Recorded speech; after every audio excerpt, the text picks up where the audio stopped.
Okay, this is day 54, version 1, fourth attempt now. I am completely restarting the application, completely saying new project inside of Camtasia. So if this happens again, I can definitely say our friends at Fort Meade are having fun. So this is too important for me not to step in here now and say no more time for Huma Abedin. The reason being is the INS, the intelligence and security system of Fort Belvoir, the Army hub of Army intelligence and how it meets with the NSA, has been hacked. The vendor codes have been put out on an unsecured, no password set of Amazon servers for the last 2 months. This was not discovered by the government. It was discovered by a citizen. A citizen found this.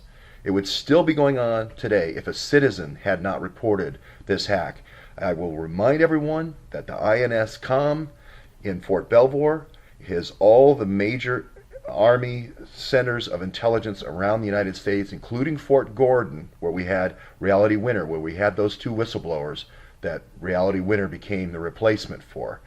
And if you think what did Reality Winner do to out the and entrap? What did she do to out and entrap the whistleblowers? We don't know yet, but she did win the reality down there. So anyway, that is one of the feeds. Sweet Tea. They call it Sweet Tea. The nickname is Sweet Tea for that Fort Gordon NSA facility. We also know that NSA recently had a 30-year veteran that was let go for taking home classified information every day. Not saying they're opcodes, but the fact that the opcodes now are out there on an Amazon website, easily reachable by anyone with no password, we cannot give more time to this situation. The forest is burning down. We need to invoke the powers of equity of this court for the irreparable harm that's occurring, and there is no remedy. There is no remedy at law. There is no remedy at law for this. The judge is the only person, Judge Contreras is the only person that can put a stop to this immediately with an injunction. We have to have a writ of mandamus to first produce the 10,000 texts immediately from the Department of Justice. Hopefully that'll happen by 5 o'clock today with Rod Rosenstein. That's been ordered to have happen by today. Hopefully that in the interest of transparency, all those things will be given out. Now, I need to say something on the Muslim Brotherhood thing. If I cannot stand in front of this courtroom for my Muslim brothers, and like I can stand in front of it for my Christian brothers, or my Jewish brothers, or my American Indian brothers, or my brother, for that matter, even with all the stuff there, then I can't stand for anyone.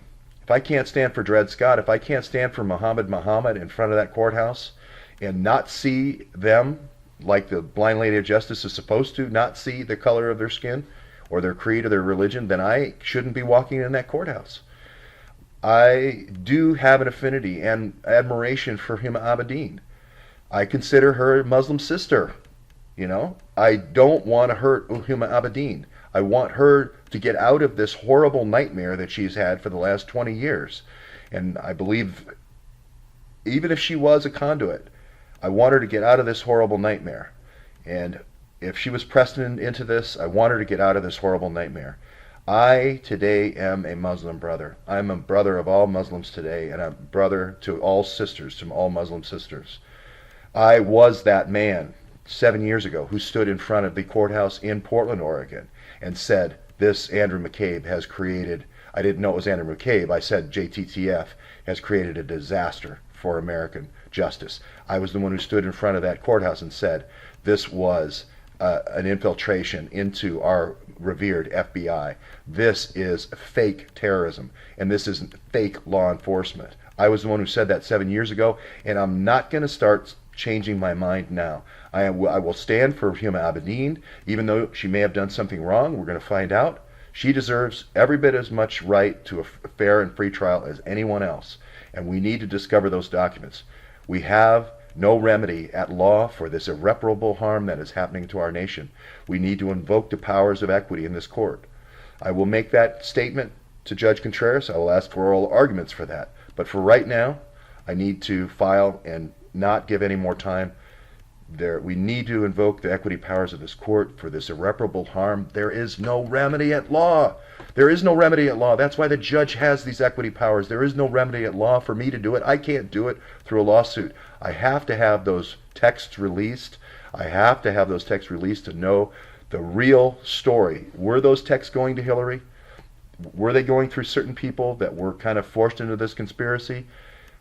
So be it. We have to know if Hillary was reading those texts and this, driving this witch hunt for Trump. We have to know.